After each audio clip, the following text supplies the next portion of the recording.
Inyongera kutangira umugenshonga aguma abaziyogo orubwa kwiste kubasa kwakira aba ADF ningashi abihekera bakurga umurkongo obwa hatugwijwire abo abantu nyamwinji na munonga abana abuhungiro muhekera Bwanyuma yiheri hanga okwatanisa niheri hanga erya Kongo kuranisa abihekera ba ADF omwihanga erya Kongo benji bakataha omwihanga erya Uganda echaretire President Museveni nataho omwanya wo kubasa kwakiriramu abantu aba obwahati abebembezi berarikirire ab'omuhendo gw'abantu abakutaha omwanya ogwo gwateirweho kweyongera ekireteire ekyetengo ky'okuhangusya amwanya.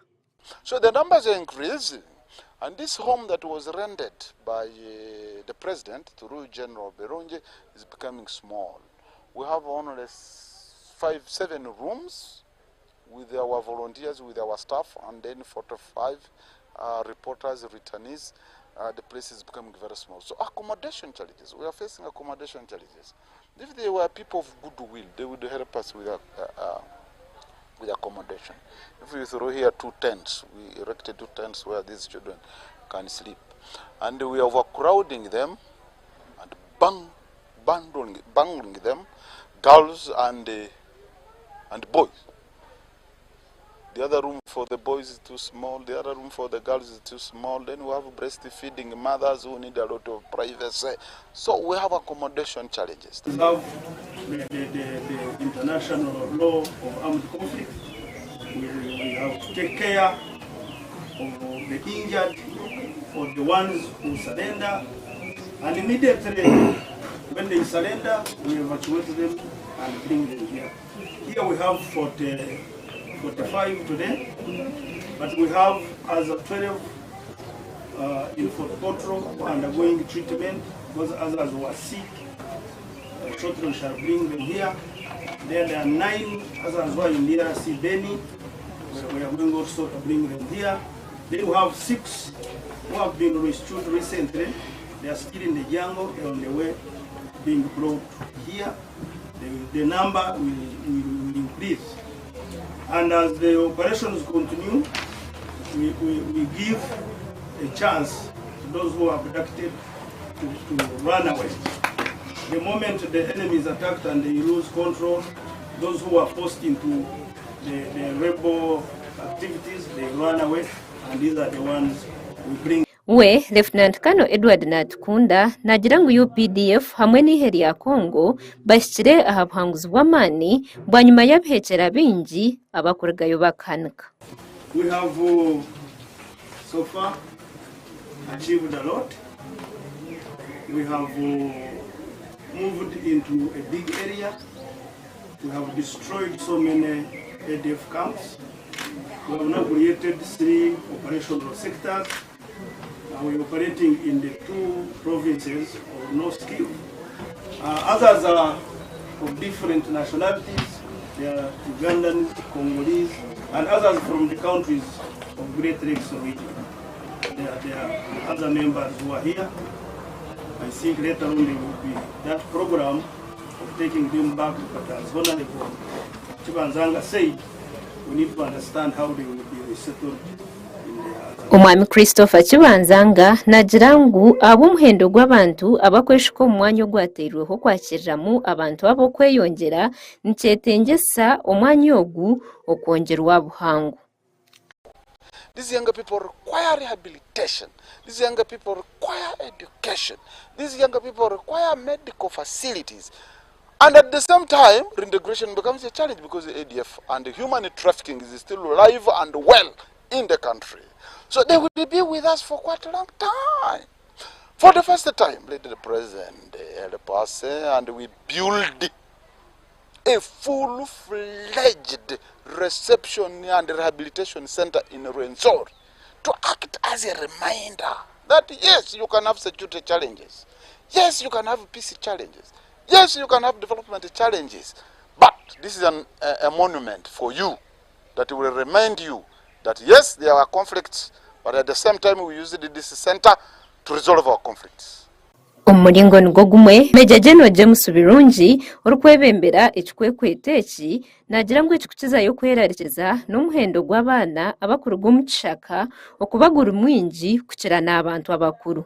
At the time when I came here, I was actually really very disappointed. I thought we were fighting with enemies. I didn't know that we are fighting kids And girls. and girls.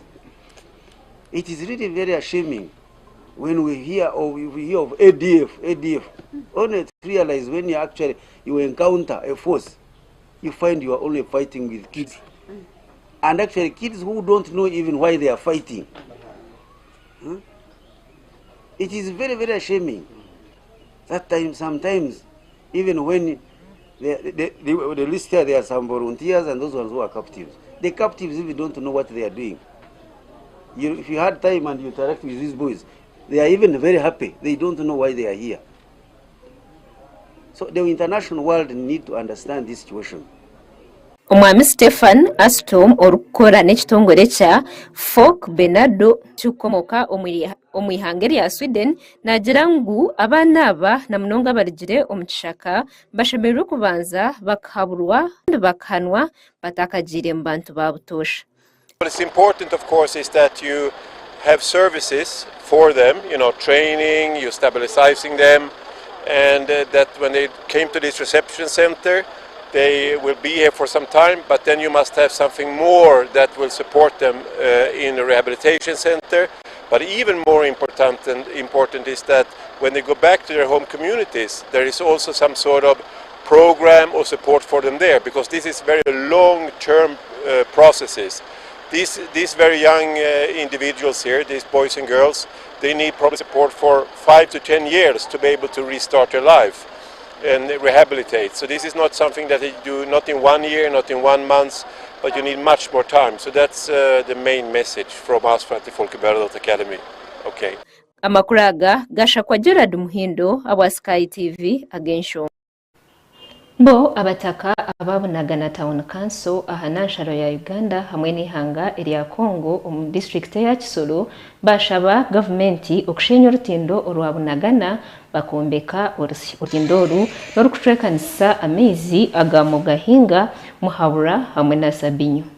Ebi bigambiro bwa nyuma y'urutindo mu cyare cy'amazi baharugudo kuza DRC yo kwigara abashonga kugira ngo bakatambua pipes buce minonga wagerageranisa na miza garuka rugombirunga uhugaruka bagara minji abaturage nibagira ngo abo rutindo kuba rufire hatenjura yagwa amizi nigaburwaho koraba rero uganje arombyaro gashenya amaju gasiyora amataka kandi gahereze kwita n'abantu Ubahati inguto y'amazuba okuzanya rubuye tiyacira abamotoka n'ingapishi. Ishmael Ndayambanje or LC3 wabungana Town Council yahamye ebi arikugira ngo byaro biri kurengomera umushanju nibyo biri kuteganisibwa mizi agomberunga. What a very great challenge yesterday but one about the seasonal river which we normally call as Ntebeko.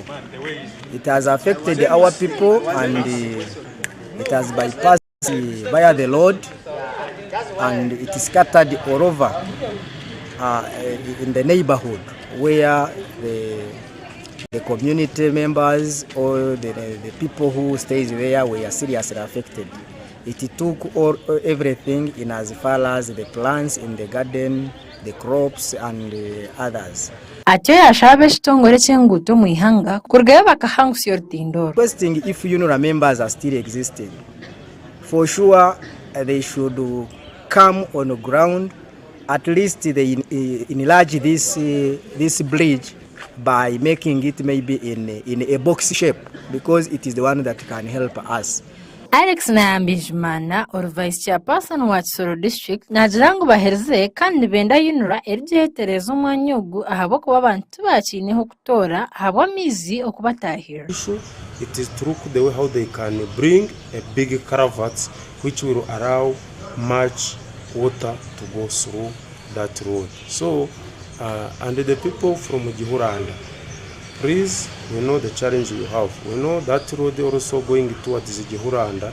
It is also destroyed by this flow of water.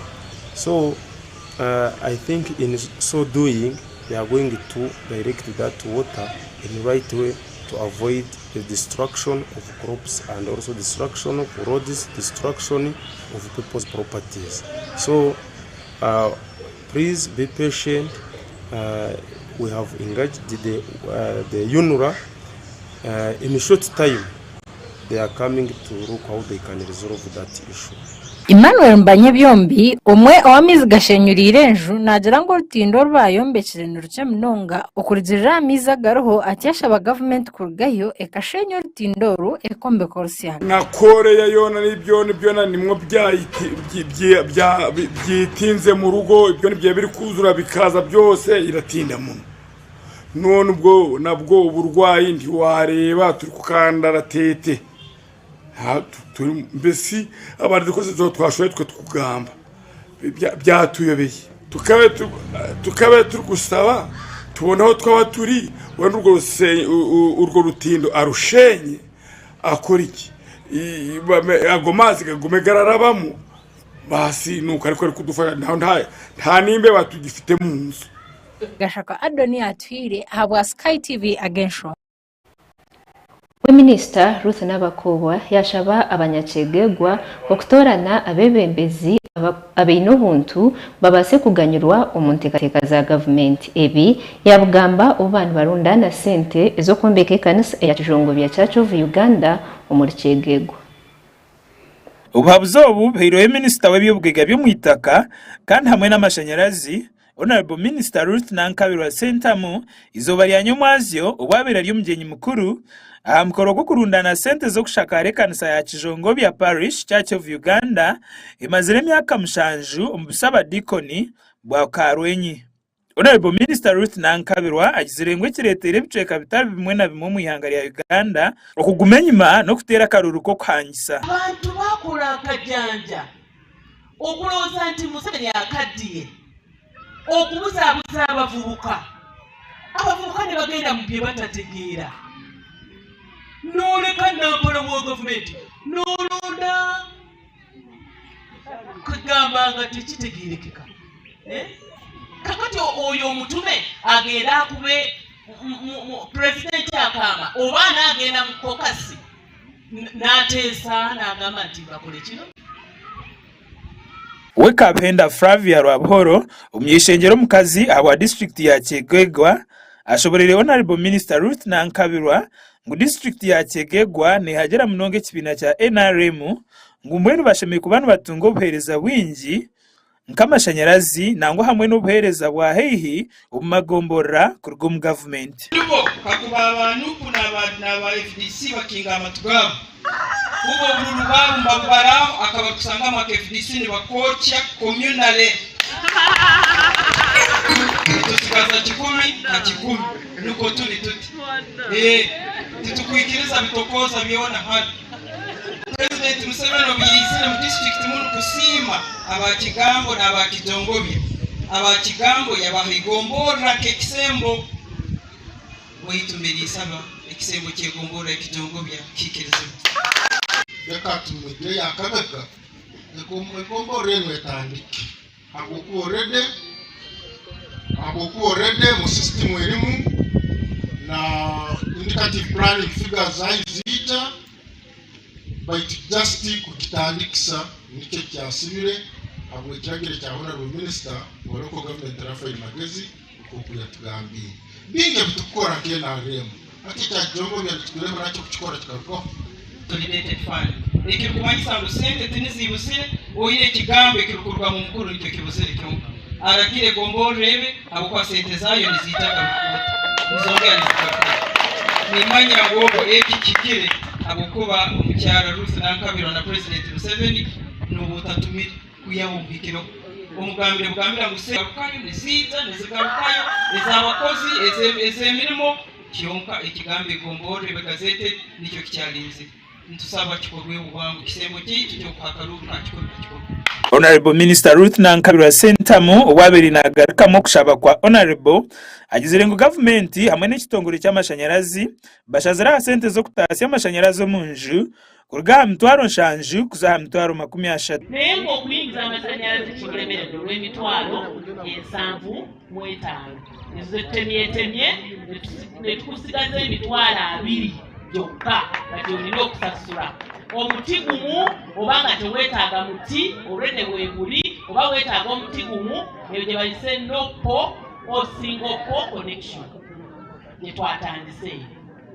Baba Kristayo bekanseji basimira omurimo guriye nugukorwa kubekanseji kwe kuba yahwire neza kwezaho mwijizo ogubiguriye mu kanseji entama kandi hamwe n'ebihingwa byo birundainwe kandi sente ezikurenga miliyoni 25 zishoroziwe okumara omurimo ogu. Gasha kwa Edwin Akampa ahabwa Skytv agenshonga chegegwa. Or State Minister our Trade Industry hamwe na Cooperatives David Bahati yashaba abanyibanda okwatansiza hamwe n'abanyishenjero babo kureba ngo barwanisa umuzego w'ibisiyago mu ihanga. Minister David Bahati ebyo yabigambo byabaryo mujenyi mukuru aha mukoro gwo kurundane sente zo kombeka ekanisa y'Ishongoro All Saints Church omuri Kakinga Achidikonare mu bureberezo bwa Northwest Ankole Diocese. Oryo mureberezi ahabwa Northwest Ankole Diocese Bishop Amos Magezi yashaba abantu muri Ibanda na Mnongo muri Ibanda North okukwatanisa okombekira muzo ya Mukama. The second one is to bring everyone on board to use their gifts for church growth. And the third one is to help people be grounded in their faith. And then the second area of focus, which is socio-economic and community engagement. Tumubwine Eliasi orukukorera bwombeka ahabwa Ishongoro All Saints Church of Uganda yagira ngo sente ziri kwingana biliyoni 1.5 nizo ziri kwetagwa okombeka kanseji. Project yona ekanisa ne kwata biliyoni 1.5 ndangu tuombeka amaduka hansi gahwe then tuzahigura tuombeke kanisa ehwe ntwetaga biliyoni 1.5. Minister David Bahati omukugamba kwe yagira ngo nk'abanyishenjero bangire kimwe to barikwenda kureba umuntu wena orukwejumbira omuco gwebitingwa omu Uganda no bucyara bikiri ngo abantu binjo mu Uganda bariyo nabagwenyigiramo. Twe tucyariho omukazi atari tasa omukazi omushinja atari tasa muki Kiturena ngobone hanu ya John ayegwire James ngo Bishop ari kumugiti. David Bahati yashaba bebembezi b'amadini okutandikaho za project ezakubasa kuretera bikereza abatunga entasya ngo muhanda gumwe gukurwanisa ubworo. Empuna bo mutabona muramaka hunuko kukanuzira. Empunu. Yono butaragiga kugana hora abashinja barajya kuna ngukahire murachimanye. Barakagura mwahurira empunu ratandika n'emitwaro 8 empunemu omwaka gwaza ko so tandika tokobuga cyo tazireki tokobuga cyo tatandikire kandi otatina. Bishop Amos Magezi yagira ngo kiyambira obureberezo kutunguka no musinje guhamire ogubatandikira mu bureberezo obu. Ekitiyambire n'enteekateeka noma if you fail to plan then you will have plan to fail. So as a new diocese, tukataho strategic plan y'emyaka 10 hati twagisitaho 5 kongani kumanyisa ngo eyitwagironchinjire nabyo nebitu byo tukora kugira strategic objectives eswabe tugenderire. They are the ones which are helping us to transform the community. Hona Lebojeni bino mugisha ori munyishenjero kazi ahabwa Ibanda district yashaba abantu okurebeka ngo bayejumbiro mu program za government nga parish development model. Mugume ni mukuga abantu banyu okukora ebibira na mlonga abacha mureke ngo sente zo zabayamba. Sente zo to supporting the other three, the third core principle of NRM, the socio-economic transformation. Okwiha abantu bitongoro okubateka mutindo kubashemerire. Abo kubesente minister nazihinguza na nyenye kazihinguza nchena zikaha ziyamba abantu. Na program nyingi mnonga ya PDM nezindi ziliyo nyingi munonga. Elias tumubwine yagira ngo ekanisa kwija kuombekwa neja kubeina maduka hansi ngukanda higuru nukwetyo ebekanisa aho na Lebojeni bino mugisha yashabira bikereza kushagika project z'amaramizo ahabwo kubanizija kubaniza batahiza. Kugira ngo tuombeka maduka hansi gahwe then tuzahigura tuombeke kanisa ehwe ndetaga biliyoni 1.5. Echo kubanza wakura kuranise kanisa nchimanyisa ngo niwe noza kuba hecho kubasa kwekoraho muka konga kansa yabeta ine development yon no teka kumano ija no supportinga kandi twantu enda mu millions kandi izuka no wawe no wano ende cyo kwenda kwekoraho nkomuntu Meja Guma gumisereza owabireho munyishengero aho bwibanda North yasimaho na Lebo Bahati David aho kuba kwataraho umukombeke kanisa yishongoro All Saints Church of Uganda. Honorable Bahati mukama akwebembereje bo bari kwija okutushikaho okikiriza invitation ya Bishop. Amakuraga gasha kwa Steven Mujuni ahabwa Skytv agenshonga. Yabare munonga Steven Mujuni abo makurago ago ngo gatwisya amuherwe cicweka cyo kubanza yaca makuru gate agenshonga twaza kumuraho kace mutwijane cicweka cya kabiri utarga Skytv.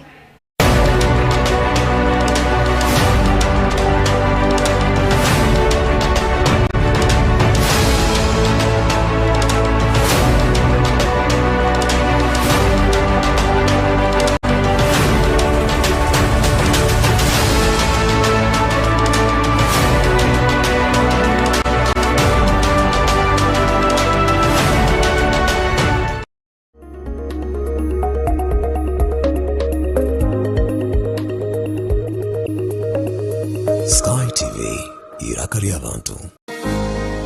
Aba White Mark Cosmetics Manufacturing Company Limited abari kukorera akabaza ka Honeypot Herbal Gentle Wash nibamanyisa abashubuzi mwena kuba beyigurireho amataji aho muri kubasa kutunga akabazi k'abakazi aka Honeypot Herbal Gentle Wash mbara mukashange ahari Buremba Road acombeko cyambara City Mall iyabireri nakumati omu Fresco Supermarket ninga ahari Mbaguta Street acombeko echa Easy View Complex omu New AK Cosmetics Shop Eduka namba F05 kumanya birukiraho tera note mushanji ina emwe atano nibiri chinana nibiri chenda nibiri ninga note mushanji mukaga note 13 abiri nemwe nshanje na mukaga konga shunze kanigo shira kweshongora totera yo kamu ichenda ngonywe kabiriti ichenda ngonywe kabiriti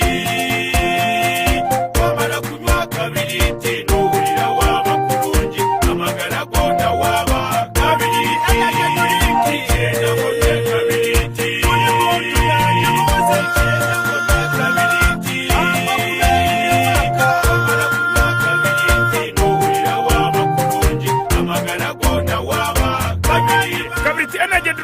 ora kacunchumura kanywe karakumaririho kandi karanywebwa buri muntu wena abarenda gushubura karyo maduka no masupermarket gono mwihanga eresime yazuru mushanu mushanji 5 9 2 anani 5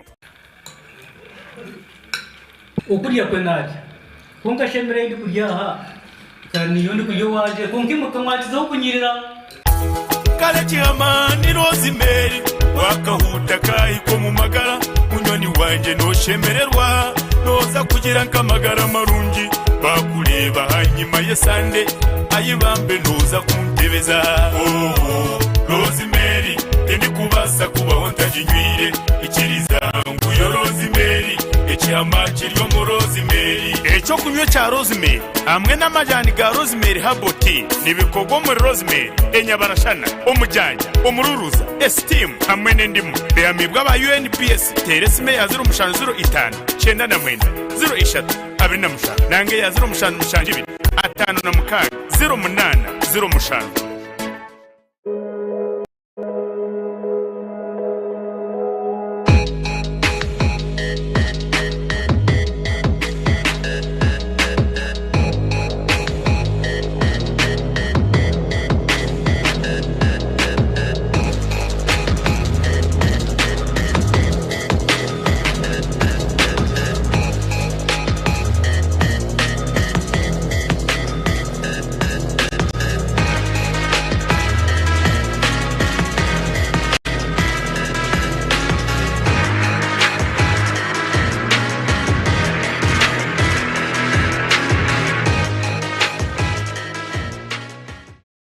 abanyayuganda mwena namunonga balebi ba Skytv lebe kigunda cha Skytv cyazama mwonyo twashuba twarya ngeno hati twareta makazano ko kwangura urenda kwangura ente picho musyaka TV decoders nebinde birabo byamani ahizo barya kigunda leba ngo ine kupone yiwaguzire turyagira hakazano ka draw iwe waguzire kuponi oryo mukazano ko kwangura picho musyaka TV nanga decoders binagamba iwe chikurija office ya Skytv ogure kuponi ogiro tiche oyiruche ngo biro bya kigunda nebiro mushanu byo kwakana eryabe good Friday a university in biko mutwaro gwawe lelo VIP okutahamune mitwaro ebiri emeza yagure mitwaro 50 zonka omujyanyi mukuru ni prime minister wihanga rya Uganda Honorable Robin Nabanja ekigunda kiryatandiko mukasheshe mpako mu kiro busheshire ubwe turareba beshongozi bebembirwe Shiba Karungi Ray G Omega 256 na nebeshongoza vingi mnonga kuruga burenge bwizoba Karwasta Charles Shine Muchiga Jack Kaziri Penny Patra na nabandi vingi mnonga hari yabaho live band abatagurize baronje mnonga munywani wanje utaferwa izoberyo eri ryabe ryo mutano mu magara gawe oyiruka ngo bikimwe cona kiryaba kiri live a Skytv ebyo byona bishakigwe Radio 5 Star 5 Motel OK Fashions Haneport akuna kabazi kabachara MTN Uganda okwenda kumanya bukishiraho teresima ya 0 ina nshanju atano nina nshanju nina nanga ya 0 ina anani tano ananina 08 turebere nshonga za rukundo arshi abantu binja bariyokwe habiremo buticurizana habamno tabanko maka turebere ngwebi neveretwa mu obutesugana okushango tinde vunanizwa aha mukundwa wawe too much expectations kandi na lack of respect for your partner ebyo nabishanje aha Sky Television on program nyamurungi ya Love Drive eraberho buri rakana na Sunday shayina necweka paka shayitano necweka ezo mchiro sakwantu kusiyaho amabaraka gabantu harimo ishonga zitari zimwe na zimwe tukusiyaho no habuzi kurga abantu abariyokwe nanyo mhereza wa Olivia Kamsime tushanje aha Makarista Road hihi na Kawaterine Primary School Narshi aha social media platforms zona Skytv UG official Skytv irakaria abantu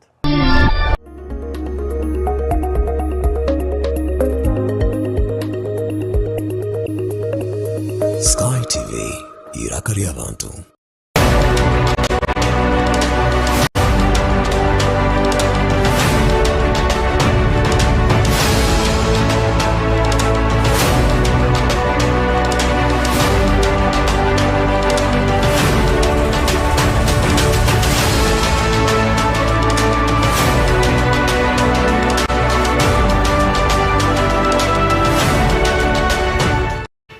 Ninyongera kutangira kandi no kwebaza iwe no kiriya Skytv noreba agenshonga ishweke cya kabiri twakiguraho n'abakristu bashabwa okwatanisiza hamwe bakasasirana kandi bakakundana ngwabo ko barhanga nakunda abezire ebi byagamba Father Augustus arinayitwe omisayeli izoba aha Keleziya ya Uganda Matazo Mulimbara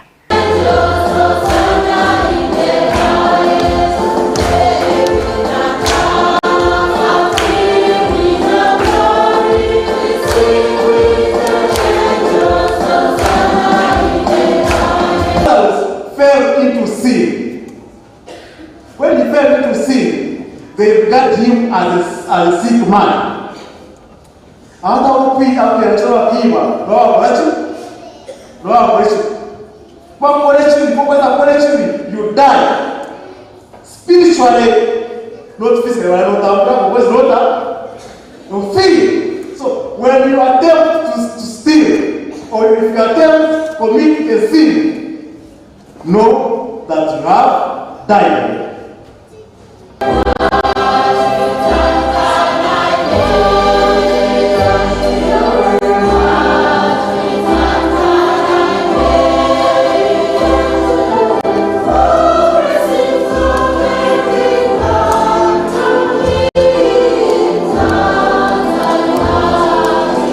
Lazarus resurrects from the sin, is forgiven, and is set free. And that will determine, that will destroy rather, as Lazarus is now me and whenever we fall into sin, endeavor to come again to the Lord, ask for forgiveness.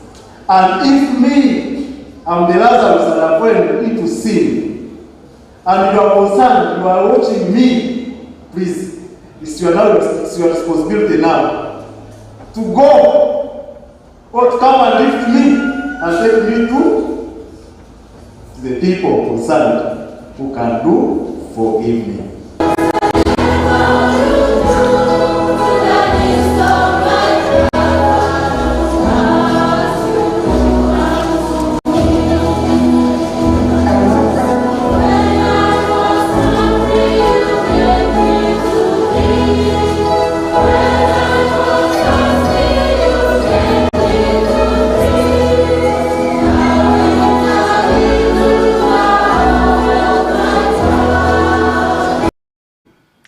we minisita w'ebyamagara omwihanga omukyala Jane Ruth Acheng yayoreka okwerarikirira aha bw'obuhanda bukye obukurabirwamu abantu nibaza omwihanga rya Tanzania ekiyagira ngu abantu babasa kurwara oburwaire obujanjaire omuri Tanzania obwa Marburg.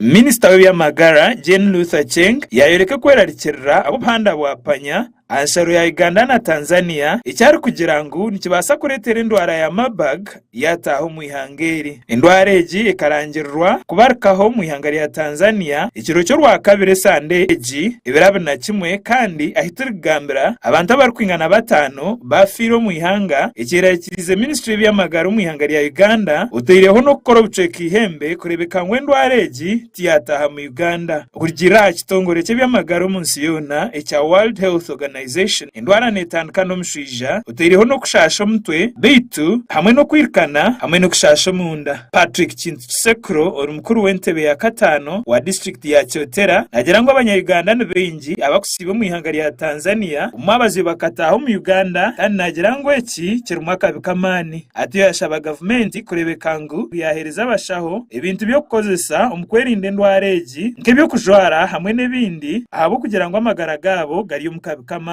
Abebembezi bayongera bashaba abantu kwerinda ukikabarwire b'endwara egi ahabo kuba kirumaka bikango. Endwara egi yahite mirundi enayonka netahirira ihangari ya Uganda bito murundo gwashembereyo gukabaho mwaka gw'2017 kandi obwahati takabeireho mubazi gwona okugijanjaba.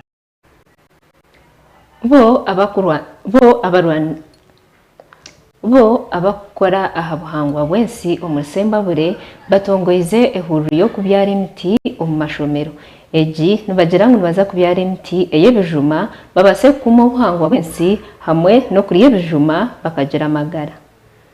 Omukitongore cyabo ekya Maitri Initiative abakuma obuhangwa bwensi abashomesa hamwe n'abanyishengero omu district ya Sembabure batandikireho ehuriro yo kubyara imiti na munonga y'ebijuma kubasa kuma obuhangwa bwensi kandi bakatunga ekirisa bakurabira omukurya ebijuma ebi. Okutema emiti mu Sembabule kututyo tutonotono tutuyinamu kukyali kungi. Kino tukyebaza ekyokusimba emiti ku mulundi guno nti kijja tutasaako in near future olwekyo ekibeera kitukose enkya neggulu. Abantu batema emiti okwokya amanda. Amanda district oba government wa district bagawa license egokya. Musanga nga nakyo kirese obutonde bw'ensi okufa. Ekirala bwogenda okulaba amasanyalaze getukozesa ga bbeeyi. Mu kufumba tetusobola gakozesa kufumba kuba ogafumbisa unit zibeera zigenda waggulu. Kati kyovulaba nti abantu benyigira nnyo mu kugula amanda gabayambeko ku bbeeyi y'amasanyalaze kwaki eri waggulu. Naye tubagamba bw'otema omuti bakirisimba omulala bweguvaawo wabeerewo oguddawo ogukola ki ogumera obutonde bw'ensukumi bwo.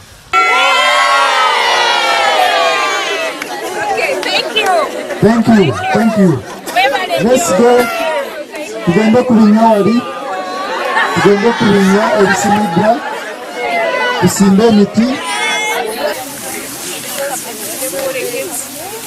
Abataka omuri Sembabure nibagira ngo ekyanga cyabo nikiterwa munonga ekyanda ekibakuteekateeka ngu nikiriga aha bantu abatemera emiti. Emiti eno nkulu nnyo okugiteeka omutima guno guteeka mu baana kubanga abakulu bazadde baabwe baba bagimalawo omulembe gw'abakulu nagwo gugenda abaana balina okutegekera omulembe gwabwe nga bayita mu kuzzaawo emiti gino egyonoonese egitemeddwa olwa manda mbaawo n'ebifaananabo ebityo n'olwekyo omutima guno gulina kudda era ku masomero naddala tokutandikira ddala ne ku primary wansi. Bo abashomesa nubagira ngu ekigendererwa kyabo n'okureba ngu bashomesa abaana oburungi bwo kubyara emiti. Bwanyuma omunyeshengero abwishaze ly'Amawugura North omukyala Ashatse Musherure atongwizeho ehurure ryo mu butongore yo kubyara emiti na munonga y'ebijuma kureba ngu barya ebijuma kandi baganyurwa omu miteegi. With My Tree initiative, we would like to launch a food forest for every public school in Mawogora North. What is our goal? We want to make sure there is nutritious fruit for life. Not just trees for shade, but trees with fruit, trees with food, trees that will remind you about the beauty of the environment, about the necessity for trees, because they give us health, they suck out the carbon from the atmosphere that's dangerous for us. Abwo ngo twatwinire omushaka kitu kya kabiri eky'amakuru agenshonga naza kumuraho kake ninjya n'amakuru kuruga aheri yihanga.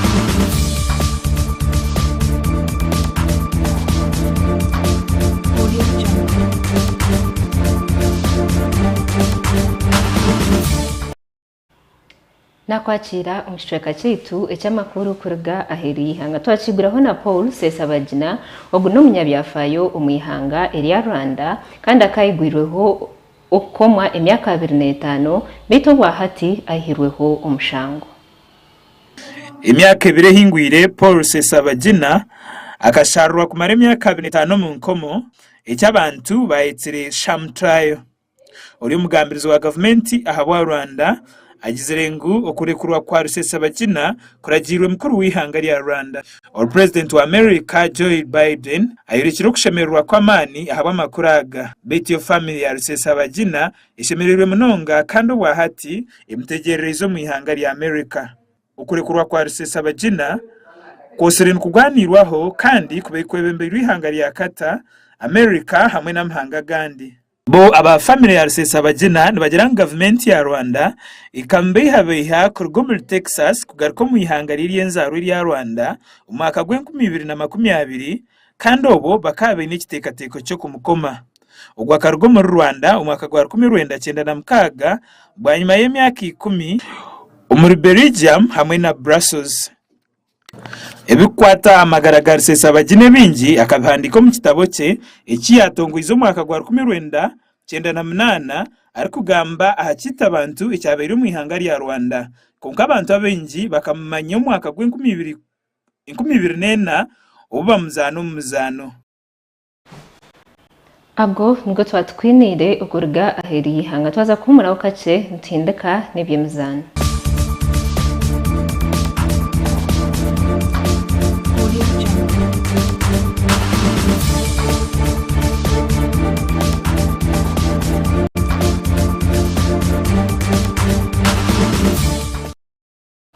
Nakwakira omushaka kitu eky'ebyemizano twakiguraho n'empaka z'amashomero erizoba ishomero ya Welden lya Terantale School Gorina aharusha.